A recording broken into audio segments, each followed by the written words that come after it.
बोतल बंदी पानी यानी पैकेज्ड वाटर। दुकान से इसे खरीदना हो तो सबसे पहले जो नाम जुबान पर आता है वो है बिसलरी। अब ये ब्रांड बिकने वाला है।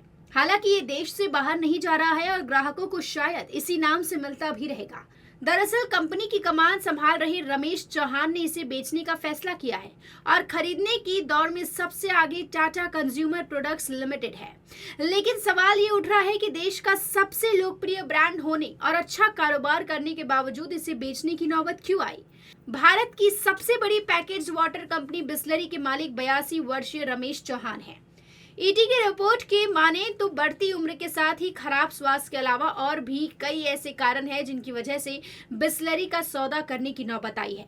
रिपोर्ट में कहा गया है कि बिसलरी को आगे बढ़ाने या विस्तार के अलग स्तर पर ले जाने के लिए चेयरमैन के पास कोई उत्तराधिकारी नहीं है। रिपोर्ट में बताया गया है कि रमेश चौहान की बेटी और बिसलरी की वाइस चेयरमैन जयंती भी कारोबार के लिए बहुत उत्सुक नहीं है, जिसके चलते अब बिसलरी को बेचने की तैयारी की जा रही है। यहाँ बता दें कि बिसलरी के चेयरमैन और एमडी पद की जिम्मेदारी रमेश चौहान के कंधे पर है।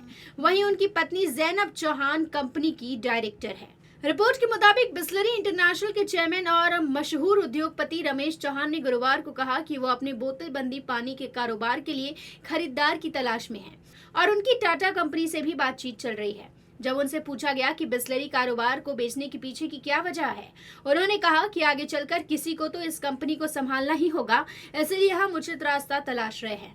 उनकी बेटी को कारोबार संभालने में कम दिलचस्पी है। हालांकि उन्होंने कहा कि अभी केवल बातचीत चल रही है, डील पर मुहर नहीं लगी है।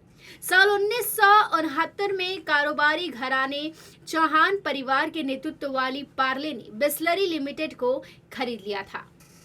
जब इस कंपनी को चौहान ने खरीदा था तो उनकी उम्र उस वक्त केवल 28 साल की थी।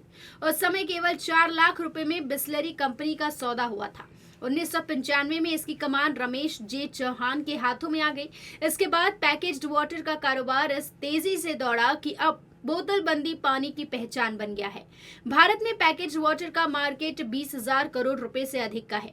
इसमें से 60% हिस्सा असंगठित है।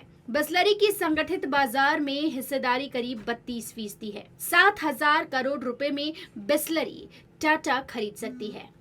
ये रिपोर्ट मेट्रो मुंबई।